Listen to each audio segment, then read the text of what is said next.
नमस्कार दोस्तों, मैं ऋषु सिंह आप सभी का स्वागत करती हूँ अपने YouTube चैनल पे और उम्मीद करती हूँ आप सब ठीक होंगे और पढ़ाई कर रहे होंगे। तो आज का हमारा टॉपिक है फंतासी या फैंटेसी, जो पाश्चात्य काव्य शास्त्र में अगला टॉपिक है। और इसके जो पहले के जितने भी टॉपिक है वो भी मैंने पढ़ा रखे हैं काव्य शास्त्र में, जितने भी भारतीय काव्य शास्त्र के टॉपिक हैं या पाश्चात्य के। तो अगर आप लोगों ने नहीं देखा है तो मेरी प्लेलिस्ट में जाके देख सकते हैं। तो चलिए शुरू करते हैं आज का टॉपिक। तो फैंटेसी आज का ये मतलब बहुत छोटा सा टॉपिक है, जल्दी ख़त्म हो जाएगा। तो चलिए शुरू करते हैं। काव्य भाषा में फैंटेसी शब्द यूनानी भाषा के फैंटेसिया से बना है, जिसका अर्थ होता है कोरी कल्पना, तृष्णा, कपोल कल्पना, भ्रम, दिवा स्वप्न आदि। मतलब जो फैंटेसी क्या होता है, मतलब उसका मतलब है कोरी कल्पना, जैसे सिर्फ एक कल्पना है, तृष्णा, कपोल कल्पना या भ्रम या दिवा स्वप्न, जिसको हम जागते हुए देखते हैं। ठीक है, तो जैसे जो रात में स्वप्न आते हैं उसको रात्रि स्वप्न, वो मतलब हमारे बस में नहीं होता। लेकिन जो दिवा स्वप्न होता है, जो मतलब हम खुली आंखों से देखते हैं, वो हमारे बस में होता है, जैसा हम चाहते हैं वैसा देखते हैं। ठीक है, फैंटेसी की परिभाषाएं। तो मानविकी कोश के अनुसार फैंटेसी स्वप्न चित्र मूलक साहित्य है, जिसमें असंभाव्य संभावनाओं को प्राथमिकता दी जाती है। मतलब मानविकी कोश के अनुसार ये कहा गया है कि जो फैंटेसी होता है वो ऐसा स्वप्न है जो असंभाव्य, मतलब जिसका होना थोड़ा इम्पॉसिबल टाइप है, उन सब संभावनाओं को प्राथमिकता इसमें दी जाती है। उसके बाद फ्रायड क्या कहते हैं फैंटेसी के बारे में। काव्य में शब्दबद्ध होने की प्रक्रिया फैंटेसी है। मतलब फ्रायड का मानना है कि जो काव्य में शब्दबद्ध हो करके लिखी जाती है चीज़ें, वही फैंटेसी है। ठीक है, उसके बाद हडसन के अनुसार फैंटेसी क्या है। मनुष्य की वह क्षमता जो संभाव्य संसार की संरचना करती है, फैंटेसी कहलाती है। मतलब कि मनुष्य की जो क्षमता है अपने मन में एक अलग संसार की रचना करने की, अपने अनुसार किसी संसार की रचना करने की, उसे फैंटेसी कहते हैं। हडसन ऐसा मानते हैं। ठीक है, उसके बाद हर्डर के अनुसार मनुष्य की वह क्षमता रचना के लिए सृजन प्रक्रिया का मार्ग प्रशस्त करती है, वह फैंटेसी है। मतलब हर्डर के अनुसार वो बोलते हैं कि मनुष्य की वह क्षमता जो रचना करने के लिए सृजन प्रक्रिया का मार्ग प्रशस्त करती है।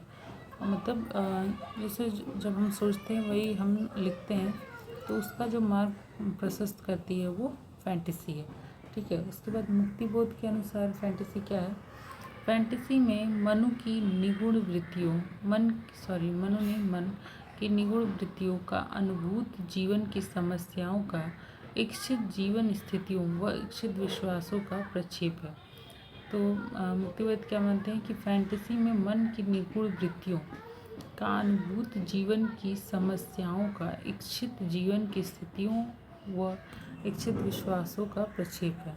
ठीक है, तो इनकी जो बातें हैं, मुक्तिबोध का जो कथन है वो इससे 3 बातों का बोध होता है। मतलब इन्होंने जो भी परिभाषा दी है उसका अर्थ क्या है। तो पहला है फैंटेसी में मन के निगूढ़ तत्व उद्भाषित होते हैं। मतलब जो फैंटेसी है, दिवा स्वप्न है, उससे मन के निगूढ़ तत्व उद्भाषित होते हैं। मतलब कि जो मन के निगूढ़ तत्व है वो बाहर निकल के आते हैं। उसके बाद अनुभूत जीवन समस्याएं प्रक्षेपित होती हैं। मतलब जो अनुभूत जीवन समस्याएं हैं वो उसमें खुलकर आती हैं। उसके बाद इच्छित जीवन स्थितियाँ, अर्थात जैसा जीवन स्थिति हम कामना करते हैं, इसमें प्रक्षेपित होती है। मतलब जैसे जीवन स्थिति का हम कामना करते हैं वैसे हम अपने जैसे मन में फैंटेसी के द्वारा सोच सकते हैं, या हम ऐसा कह सकते हैं कि उसे हम अपने मन में बना सकते हैं। ठीक है, उसके बाद फैंटेसी की विशेषताएं। फैंटेसी की विशेषताएं क्या क्या हैं। फैंटेसी कल्पना पर आधारित होती है, ये पहले भी हो चुका है। फैंटेसी बेतरतीब होती है। उसके बाद फैंटेसी अवचेतन मन में घटित होती है, मतलब ये मन में ही घटित होती है। उसके बाद फैंटेसी मन के द्वंद्वों को चित्रित करने की एक साहित्यिक तकनीक है। मतलब फैंटेसी जो मन के द्वंद्व है उसको चित्रित करने की एक साहित्यिक तकनीक है। फैंटेसी अवचेतन में घटित होने वाली घटनाओं का बिंब है। मतलब फैंटेसी जो हम भी अचेतन मन में सोचते हैं उसको लिखते हैं, उसका वो बिंब है। उसके बाद मुक्ति बोध ने कामायनी को एक फैंटेसी माना है। तो मतलब जो मुक्ति बोध है, तो जो कामायनी प्रसाद की जो कामायनी रचना है उसको वो फैंटेसी मानते हैं, क्योंकि वो मतलब इस दुनिया का ना होके एक तरह से अलग ही दुनिया का, पढ़ने में ऐसा लगता है किसी और दुनिया की बातें कही गई है। इसके बाद यथार्थ से पलायन, स्वप्नों की दुनिया में खो जाना, मतलब कि जो इस दुनिया में हम रह रहे हैं उसकी बात ना करके सपनों की दुनिया की बातें करना, ये फैंटेसी है। तो इस दोषयुक्त संसार के प्रति नवीन दृष्टिकोण से विचार करना, मतलब मुक्तिबोध ये भी कहते हैं कि ये जो संसार है वो दोषयुक्त है और नवीन मतलब इसके प्रति नई दृष्टि से मतलब सोचना, ये क्या है, फैंटेसी है। ठीक है। उसके बाद महत्वपूर्ण कथन देखेंगे तो डॉक्टर बच्चन सिंह के अनुसार फैंटेसी मनोविज्ञान का शब्द है। इसका संबंध स्वप्न और अवचेतन मन से घटित होने वाली घटनाओं की विघटित और बेतरतीब बिंबावलियों से है।